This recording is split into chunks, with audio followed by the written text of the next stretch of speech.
Hey guys, welcome back to another episode of Up to No Good with Hemali. Thank you guys so much for joining me today. In today's episode, I'm going to be talking to a dear friend of mine, Melinda.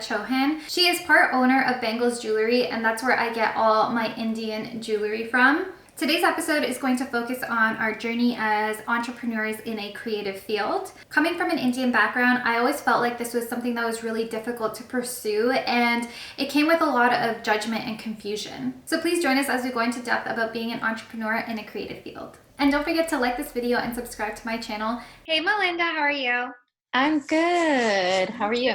Excited to have you. I'm really good as well. I mean, like as good as you can be in quarantine, so. Yeah, same. So for those of you guys who don't know Melinda, she owns Bangles Jewelry, which is where I get majority of my Indian jewelry from. And she runs it with her husband Hardip as well, who's an amazing person who's not here right now. But through the years, like over the last 4 years, I think we met 4 years ago, right, Melinda? Yeah, so we've been on each other 4 years now. And through that time, like I feel like I've gotten so close to you. I feel like you've given me a lot of good insight in life in general. Yeah, it's been really nice knowing you, and I think we always have great conversations. And one of the conversations we have talked about in the past is our careers and being in a non-traditional job, especially being like someone that's brown, and really moving away from the traditional jobs. So that's kind of what we're going to talk about in today's episode is having a non-traditional career and kind of how it's affected our lives and how we've gotten into it and all that good stuff. So yeah, let's kind of jump right into it. Let's just give a little bit of background to everyone listening. What were your plans when you were younger? What did you want to be when you grew up? What did you want to do with your life? Did you have any idea? Yeah, I feel like I don't think I really knew. Like I think it was like that, when you're a kid, like people would ask and I just made up something like a marine biologist. Like I never knew what I wanted to do. Just like Mine was optometrist and dermatologist. And I had yeah, no you just idea. say it like, and then I read somewhere too that it's because kids see the reaction of adults and they're like, oh, that's cool. And then so you just keep saying it. Dang. Yeah. So I just always was a creative person. I loved art. Any kind of art, I was there, like, and so that's where I focused my attention on all Did the you do like certain types of art when you were growing up? Like I think well, I was always drawing, but it was like kind of a crafty. I love doing crafts. okay. And so it didn't have to just be drawing. It was just like the subject of art. I loved it. I loved seeing other people's art. I loved just experimenting and trying new things. So if I could find new mediums or to work with, it was interesting to me. I always knew that was my passion, but I didn't quite understand what I could do with that. So I think that's probably why too that we're taught like, what do you do with art? Like, what Yeah, are you it's going to be like an we're art? not Like, are just you going to be a like painter? Like, are you going to be yeah, Michelangelo? It's like, exactly. Like, are you gonna be a painter? Yeah, I feel like it's put in this like box of like, okay, well, it's fun, but you yeah. can't make a living off of it. And I don't know that it was like my parents were like, oh, don't do art. I think it was just that message that I was getting. I don't know. Like it just made me feel like I couldn't do well with it. I couldn't be successful with it. It was a hobby. I didn't figure out what I wanted to do until much later. Yeah. So I feel the exact same way. Like maybe your parents didn't kind of like push you into not doing art, but I think my parents kind of did. Like my parents were really wishy-washy with it, which I found really confusing because I was just like you. Like I had a passion for art. I was a very creative person. I loved to draw growing up, and I think that's why I really gravitated towards makeup because Mm-hmm. drawing was something I absolutely love to do, and makeup's like drawing on your face, It right? is. So Yeah. yeah, but like it was like one of those things. I don't think I started discovering that art could actually make you money until maybe like I would say end of high school, university time.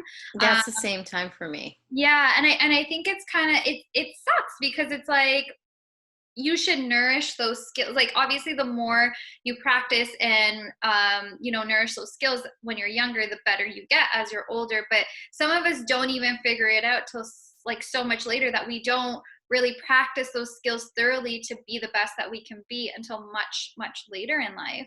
And so Yeah. it's really sad because, yeah, I found out like maybe when I was in like high school or like university that I loved makeup. And for me, it was always kind of put down. Like I would always get in trouble for wearing makeup, like always get in trouble for wearing And makeup. really, you're just like kind of having fun with it. It was your Yeah. art. And Yeah. I remember people kind of being like, what, in high school, especially in the later grades of high school, you're kind of taking the courses that you need to take in order to get into the school or the university or the college that you're gonna. So mine, a lot of them were art based, and people were like, I remember getting like that look of like, or you just taking classes so that you can get a good Mark. like an easy class or a good grade. And I was like, no, it's what I want to do. like, yeah. And they would be like, oh, so it's like, it's literally like a thing where even sometimes people your own, even your own age, they don't get it. They've all been put in that same, like, I think society has just trained us to look like that, or look at that situation like that. Like, especially being brown, I think you're more so trained to look at the situation of art as being like something that's not very useful. I wonder how much talent has gone like unseen, or how many dreams have died, like how many people we've missed out on in terms of the art world or creative world, that like whose dreams were just crushed because people kind of so many people must have suppressed it over the years. Exactly. Just saying that it wasn't good enough. And I feel like when you're put into that situation where you are pursuing like a creative career, you feel like you constantly need to prove yourself, like you're never good enough, that people don't understand, and that they just like never take you seriously. Like, oh, you do art, oh, you do makeup, oh, that's what you do for a living, oh, that must be so easy. What so what's your full-time though?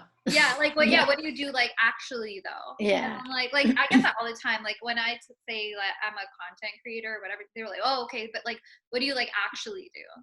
And I'm like, I make videos, like tutorials of like all that stuff, and they just can't wrap their head around it. And I think like it's only been in like the recent, I would say last 5 to 10 years since like the birth of social media, that it's changed so much. Seriously, and that people are actually recognizing it as like a career that you can make money off of and all this stuff. And I find it wild that people put art down so much, but then, or like, the creative field so much, but then it's like, well, what do you listen to? What do you watch? Like we'll like totally adore the famous people, but then we won't encourage, our peers and be like, you can do that, you can be that.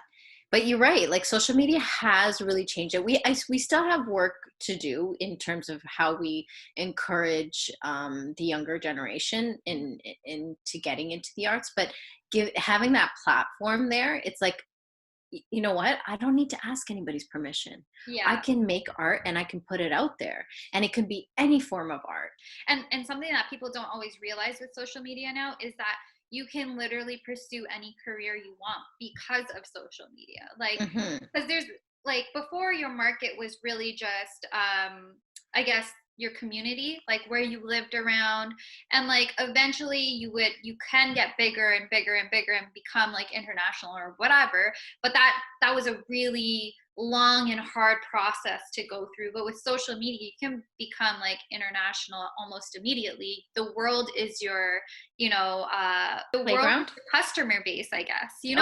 Like anyone can be your customer at this point, rather than it just being within your little community, which is what it was before, right? Like you can easily ship stuff to the States, to India, to Australia, like wherever you want. You can easily connect with those people now, and easily connect with anyone that's like-minded to you, right? Whereas before, you couldn't like so easily access people that thought the same way or had the same interests or anything like that. So that's what I find with social media, is that you're so much more connected that you can kind of do whatever you want. You have that freedom to do whatever you want. It's incredible, actually, just to be able to connect with so many different people from different races and cultures. Like, Mhm. I mean, we have people messaging us, like, from everywhere. We've shipped to over 250 countries. I never would have imagined. Imagine that. Yeah. No, like, sorry, 250 cities Yeah. around the world, right? So that's crazy to connect with people in that way. Going back a little bit, I wanted to know what your educational background is. Like, what did you do when you went to either university or college? I'm not sure what you went to. What did you do during that time? What did you decide to go into? And did you like switch what you wanted to do? Yeah, I took some sort of, like, I took some general courses, like general arts and crafts, because I was kind of like, I didn't know what to do. And then it was actually my sister that was like, because I felt a little lost. So she was like looking into courses, and she kind of wanted to encourage the artistic side of me. And so she goes to me, there's this field, and it's graphic design.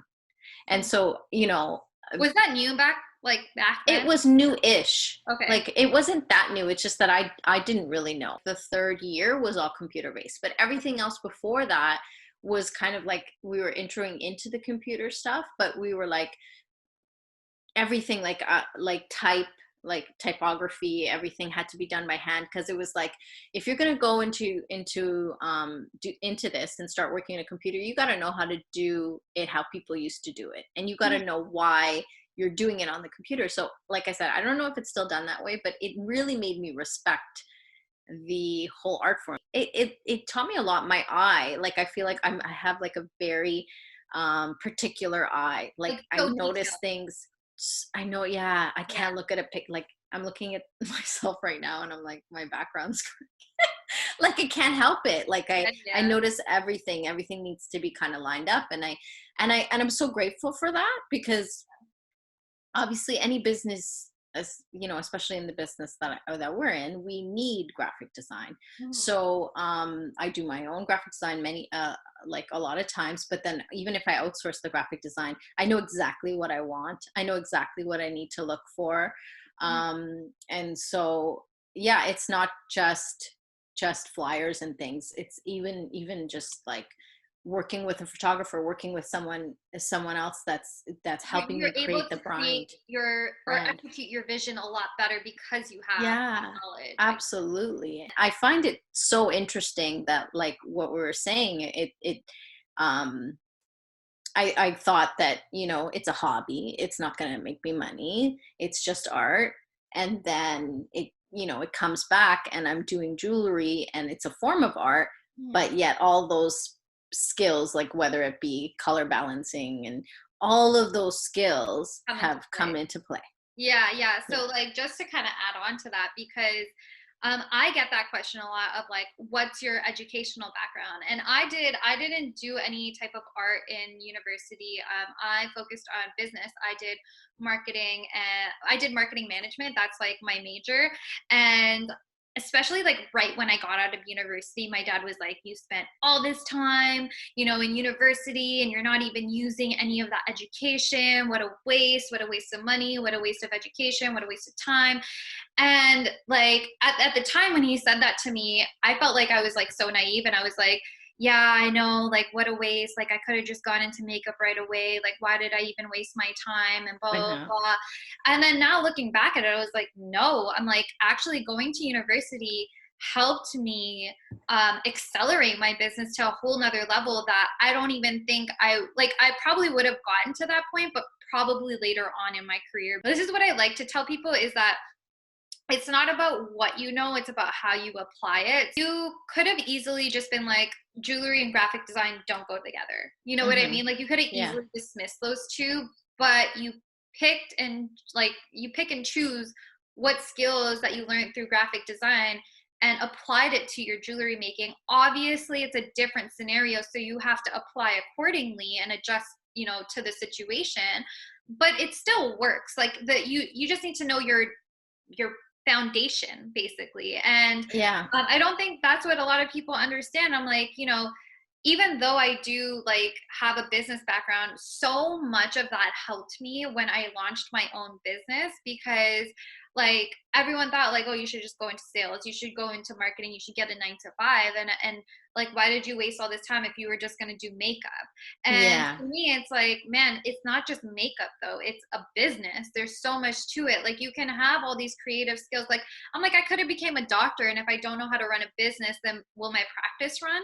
You know what I Yeah. mean? Like you can't just say that about someone. Like I think business skills will apply to anything and everything. When we started this, it was kind of like, okay, so it's not just like I sell jewelry, because that's really what I I think that's what really, people think of it as though. Like when yeah, you're in the arts, it's like, oh, you just do makeup. You just you yeah. sell jewelry. Oh, you just take pictures of yourself, and you're like, not really. There's, There's it's so kind much. of like the last thing, right? Like Yeah, the for that's the you, end product. That's it's the the end product. end product. Yeah. Yeah. Yeah, for you, the making of the video, or making of the, or creating the look, is the absolute last part. Mhm. There's so much that goes on behind the scenes and before that, and kind of preparing you to that. And I feel like too, as a content creator, you're constantly telling a story, so Mhm. you're building up that story, right? And same with what we do. Like I feel like all the different inspirations that kind of flow in and out, it's like I'm creating this story. So I always tell people, it's like, this is our art form, this is my art form. It's not that I decided to just have a store, and it's actually, that's the last part of it for me. Yeah. That's a very There's important part, because that's where the like, exchange comes from people, yeah. but it's There's so much yeah, it's there's execution. so much more to Yeah, it. there's so much execution involved Yeah. in creating art than the art itself, because especially Yeah. if you want to be successful at it, like you end up becoming your own I guess everything, you know what I mean, like your own marketing person, like you're your own marketing department, your own accounting department, your own like PR, you're your own everything. So there's so much more that goes on behind the scenes when you're a creative, that a lot of people don't understand. Like we don't just have, especially because people don't I guess give us the time of day or always take us seriously. Like we have to learn how to do everything ourselves, and I think that's where you really start to see which people are creative and can survive and have a business mind and can make a living out of what they're doing, versus people that are just creative and that's it. Like they don't further Yeah. themselves past that, but past the fact that they're artistic in some way and able to create some type of like, Which is fine, but it's like, it's the difference between an entrepreneur, a creative yeah. entrepreneur, or a creative person that would like to just be creative and kind of, you can work for someone else. There's nothing wrong with that. Yeah, there's absolutely nothing wrong But with there's a difference. Yeah. yeah, there's a huge difference. i think I think when you're doing it for yourself, because like when you're working for someone else and doing it, it's like, okay, well, you have a stable job, you have a 9 to 5, and that's not like degrading what they're doing, obviously, because they're still doing a great job, they're still getting to be creative, they're still making money off of what they love. But I think it's a bit different when you're an entrepreneur and you're trying to be creative, because like as soon as you're an entrepreneur and you're creative, like I feel like people try to knock you down, as if Yeah. like what you're doing doesn't really make sense. Like why would you do that? Why would you risk everything? Like and to I me, kind of feel like it's a thing that, I don't know if you feel like this, but I feel like it's something that you were like meant to do in terms of entrepreneurship. Like if it wasn't jewelry, I just know that I would have done something. something on my own. I was just constantly trying to think of something to make and Mhm. sell. So it was, I think it's like this natural calling. I don't think I was like ever in a position where people really encouraged me to like sell things. And I think when you're that young, like sometimes you just like don't even realize. But for me, it was like I think there was a bit of a calling too. And I think everyone's like different in the sense of what they feel when they have their calling. But it's like for me, it was like when I was taking my business courses, I was like, man, I really want to be like this CEO. Like I want to be like Yeah. hot dog. Like I want to be controlling shit. Like, and I think naturally that's where my entrepreneurial side came from, because I was like, I want to run the show. And to me too, I'm patient, but I'm also impatient in the sense that like if I want something, I'm going to start working on it now. And I Yeah. don't want to have to like wait 10, 20 years for something to happen to me. Like I hate waiting for things to happen to me. So I think that's also where my entrepreneurial side kind of kicked in, where I was like, Hmm. okay, well, if I want this, then I guess I could just gotta do it myself, because who the fuck is gonna make me like CEO of like Coke or something like that. I also started noticing too, for me at least, the more experience I got in the real world, I started realizing like how much I didn't like reporting to people. You Hmm. know, I hated reporting to someone. Like I hated Yeah. reporting to a boss. Like That happened to me too. I couldn't do it. And I did it Hmm. in so many situations. And I was like, oh, maybe it's because like I don't like the job I'm working, blah, blah, blah. And honestly, like maybe a lot of the times it was that case, but it was such a turn off to me, to a point where I was just like, no, I just want to do my own thing. Like I don't like Yeah. people bothering me. And when I started working my makeup job, like when I started freelancing, I had that kind of freedom. Like I Yeah. had that kind of, and I was like, why the hell would I want to do anything else when I'm having so much fun doing this and no one's bothering me and I don't need to respond to anyone and I get to do things my way. And like, you know, I think it was all of that. Like I enjoyed not having that structure. And I think some people strive through structure and strive Hmm. through having the 9 to 5 and do really, really well in it. And some people, it's just not really for them. And I think I was one Yeah. of those people where it would just really wasn't for me. Same with me. Yeah, definitely. I wanted to touch on how you were saying, like, it's like you were like, you're like, okay, somebody's not going to hire me to do that. I'm going to just do it on my own. I kind of was like, nobody's going to ask me to make this content. So what am I supposed to do with the ideas that are in my head? Like, what am I going to do? Right. Just So I not just started, yeah. yeah, I started just making them kind of happen. So I'm not saying I'm like the first or something, but it's funny that it's like, I love actually seeing how much it's grown and how people are just making their own ideas happen all the time now. Yeah, yeah. It's So, become a norm to do like photo shoots and creating content. Like I remember when I first started in the wedding industry back then, when I first started Ready to Glow, everyone was in this like, okay, let's all like do makeup on a model and then show the model and whatever. And I had to kind of be like you, where you're just like, okay, well, no one's really asking you to do anything. And I have yeah. all these ideas. I also didn't have any money. Like I was fresh out of like university. So like I had no money to my name. My parents were not supportive of what I did. So I had to kind of figure things out on my own. Like I'm like, how do I make this work and how do I execute all these ideas? And Hmm. that's when I started making like tutorials, where I was like, hey, maybe I should just learn how to edit a video and make these tutorials and like maybe just do my own makeup and post pictures of my face, because I don't have time to like hire a model every single time. Like I don't Yeah. have like, and it takes a lot of work to execute those things, because you're not just working on your own schedule, you're working on everyone else's schedule. And I was like, if I really want to get this out there and if I really want to get this out there and get people like talking about me and booking me and blah blah blah, and like I said, I'm impatient. So I'm like, how do I make this happen and how do I make it happen fast? I was like, I need to push out a lot of content. And the only way for me to do that was to do it on myself, because I'm the most reliable person I can think of, because I don't have to confirm with Yeah. anyone else. Like I just got to confirm with myself. Am I Hmm. available this day? Like, you know? And so like that's what I did. I just like Yeah. pushed out content like crazy. And back then that's not what it was like in the Indian wedding makeup industry at all. Like no one was really doing that. Like you didn't really make money at the beginning. That's not really how it works, especially in like the creative industry. You don't really make money at the beginning, because no one really wants to pay for it. They don't see the value in it until you start executing your ideas, and then people are like, oh, that's so cool, that's so Yeah. cool, how did you Yeah, do I think we that, do. what are you doing? And I'm like, oh, okay, now you're interested, Yeah, you I know. think we talked about like how much work we did kind of for free, like, or not for free, just to kind of put our names out there and to show, just to collaborate, to network. And yeah, I don't think people realize, or some maybe younger people that are getting into the field realize how much work we put in, I think a lot of like, people, especially younger people these days, think like, because of the way social media is now, is like they think, okay, well, if I put stuff out on social media, things will happen kind of overnight. Like, yeah. when am I going to go viral?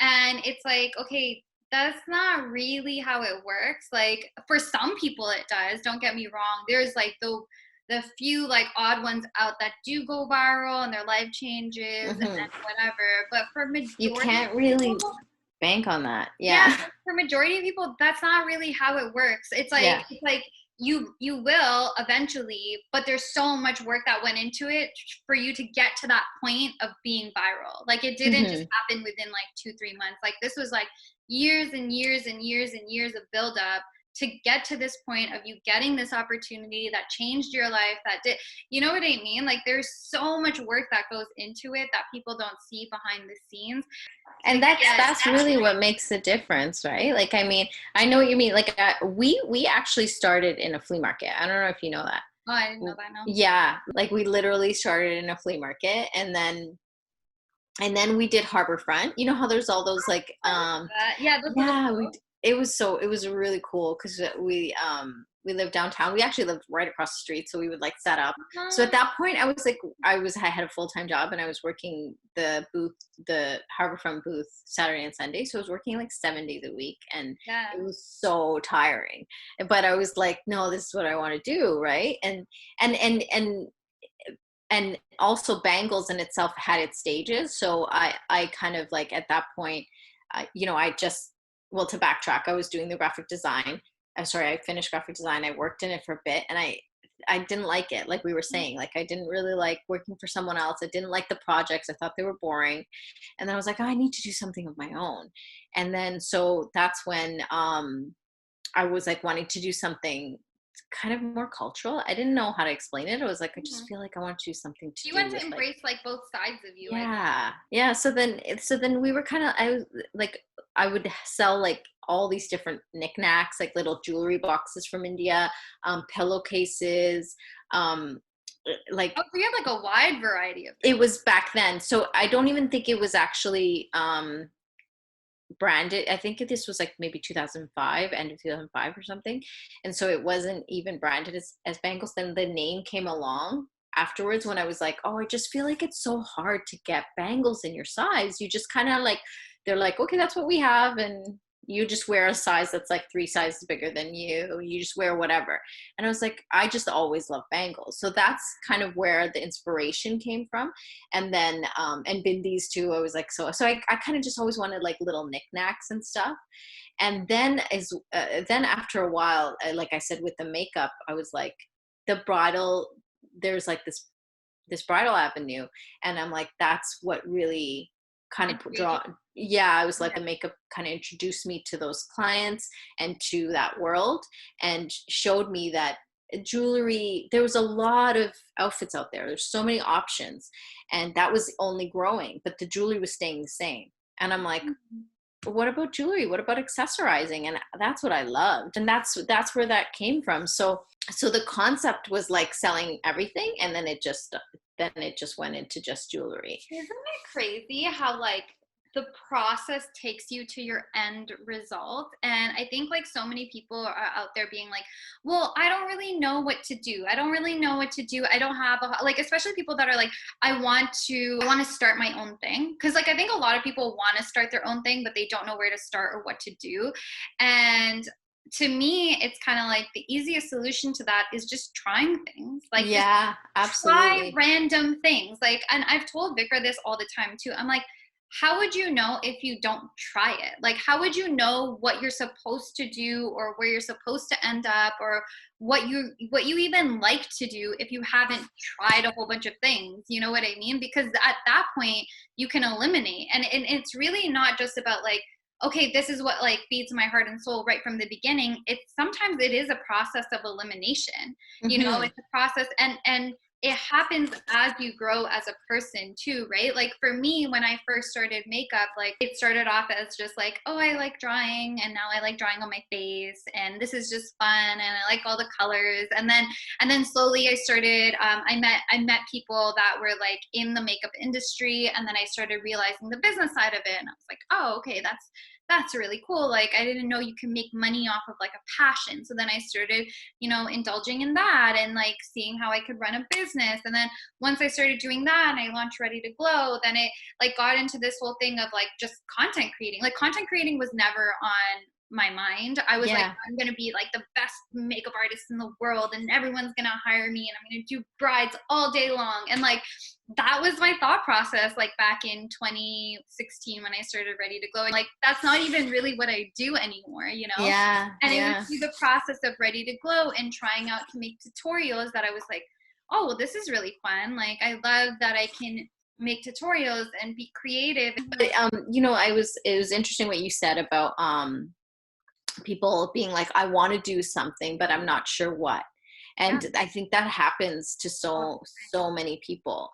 And Yeah. and with like Hardeep's not with us right now, but I think for him, he's like a really good example of that because Hemali was saying Hardeep's my husband, and so he was like more like supportive of me. He was like, okay, this girl that I'm dating, because Yeah. we were like just seeing each other back then, is like, she's not going to stop. She needs to do something on her own. I was just constantly like, I have to do this. I have to create this. Like, I was just like, and he was like, this sounds great. Like, this is a good idea. Let's do it. So he was really supportive, but he also, like, he really had this artistic hand that he ignored. He never did anything with it. Whereas so it was me, where I was like, I was, you know, nurturing it, and he wasn't at all. So I could kind of see, even when he was doodling and stuff, you know, you could tell when somebody's doodling, you're like, Yeah. you can draw, like, you know, like things like that. And he's like, Like, you're like, you have talent. That yeah. I could tell on that napkin. Yeah. And so things like that. And so I could see that, you know, he had that creative spark in him, and then also the desire to own his own business and to do his own thing. So in supporting me, he was kind of like, this is your business, whatever. But then he discovered that he had this talent, and the story behind that is like, I've told you before, but he was like, we would have jewelry, and sometimes it would need to be fixed just because it's coming from India, whatever. Stones fall off here and there, and he would kind of figure out the wiring and fix it. But then from then, I was like, because of the whole thing of how we were designing it and sending it to India, there was a lot of times where I was like, okay, I want it to look like this, and they were like, no. And I'm like, no, yeah. it's gonna work. And they were like, they weren't seeing it. They were like, no. And I'm like, I know people over here are gonna love it. It's like a mix of what we like and what is traditional. Yeah. And so then I would get frustrated because my designs weren't happening. And then Hardeep was like, I think I can do this. Like, I think I can figure this out. And so he taught himself. And now it's like insane, the things that he's next created. level visions. Yeah. Yeah. That you guys are having, that you guys create. Because I've seen you guys like do some insane jewelry pieces. And it really is a process. Like, I think people think that shit's gonna happen overnight. And I'm like, man, it's been years and years and years of trying and failing and trying and, you know, getting better and doing things over and over again to figure out what you like, what you don't like, what you're good at, what you're not good at. Like, it's such a process. And if you don't go through that process of like trying and failing, or trying again and again and again, like, and maybe you're not failing, but like you just keep kind of getting better, it like, that's where you start to discover what you like and what you don't like. And that's where you can discover, like, okay, what's the career that I want to go into, right? Like, for me, it's like, I started off with makeup and now I'm a content creator. And like, through this content creating process, I discovered how much I enjoy storytelling. Like, I love talking to people. I love talking about my story. I love hearing about other people's stories. Like what we're doing right now. Exactly. And like, that's why I wanted to start doing this, because I'm like, man, I have some of the best conversations with people. And it's so unfortunate that some people don't make some of these realizations, because I've had some great conversations with the people that I've surrounded myself with, like, for example, like you, and it's helped me come to so many realizations in my life that if I didn't have those conversations, like, where would I have been now, you know? Like, absolutely. And this is necessary for us to grow, as entrepreneurs, as artists, as people. And you're right, like, it really is all about failing. Like you Yeah. have to fail in order to figure it out. You have to go through that, like that feeling of like, okay, that didn't work out. Yeah. That's not for me. That's not I the don't idea. But even know if I want to call it failing. I feel like yeah, it's just like temporary defeat. Like I feel like it's like, or it's like, it's just a part of the process. Like I don't know if it's technically failing. And I think I that think word Nelson is Mandela says also, something about that. He said something like, I always win because if I lose, I learn. yeah, And like, so I always win. yeah. Like it's true. It's like you always get something out of it in the end. If it doesn't work out, okay, well now you know that thing doesn't work. Like that is a win on its own. You know what I mean? Because now you can stop and move on and try the next thing, right? But like if you never do it, then how would you know?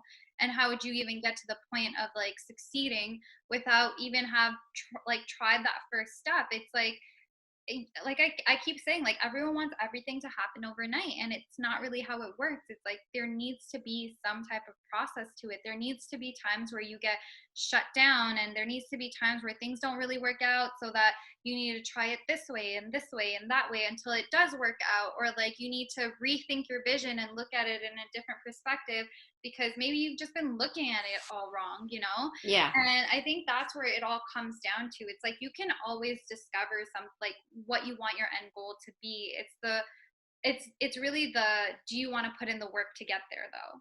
That's the issue, and that's where a lot of people, I guess, quote unquote, fail, because they completely give up on the process. They think like, oh, okay, I tried this one thing, it didn't work, so I'm just gonna give up, like because I tried once. And it's like it's not how it works. You have to try and try and try again. And each one of those things is like a stepping stone, moving you closer to what you should actually be doing with your life, or what your purpose is, or what will make you kind of happy, you know? Yeah. Yeah, absolutely. With that being said, what do you think is like, what's your, I guess, definition of success? I feel like to me, success is actually freedom. Like, so I feel like the one thing, and it's, now I'm going to be 40 in like a couple days. It's crazy. I know, But it's exciting. I know. So, and then I have two kids. And so, you know, I love, I love being busy. I love being a business owner. I love, like my friendships are really important to me. Like, I kind of feel like I have a well-rounded Like, life. yeah. Yeah, but the thing that with it, with like that true success, I guess, is having the choice, that Mhm. freedom of time, of choice, just to be like, okay, I'm gonna spend time with my family now. I'm gonna go on vacation now. I'm going to, just Do whatever. that actually is like, that sounds like amazing to Yeah. not, like, How is and that different from when you were younger? Like, what did you think success was when you were younger?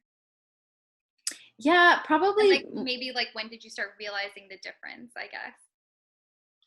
Yeah, I'd probably say um maybe like in after I got married, and or maybe even after I had kids, and time became such a thing, like Hmm. so, so scarce, that I realized that it's like, yeah, like that's what success is about. Like you can be like, I want to make money, but if you have to work like All the time. constantly in order to make that, then you're pretty, tied down to that money, right? Hmm. So like, of course you need money to be successful, but you want to be making it even if you're not, busting your ass, Hmm. right? So Hmm. that's what And I think success is to I me. think success, I think it coincides, like I think it coincides with like freedom and happiness, because like yeah, you can be making lots of money and maybe having the time, but is the rest, like, are you happy with the rest of your life? Like I think it's like it requires balance in all aspects of your life, For rather than just sure, like a you have to feel fulfilled. yeah, Yeah, exactly. I think growth is a big part of it too. If Yeah. you feel like, because like what you were saying is like,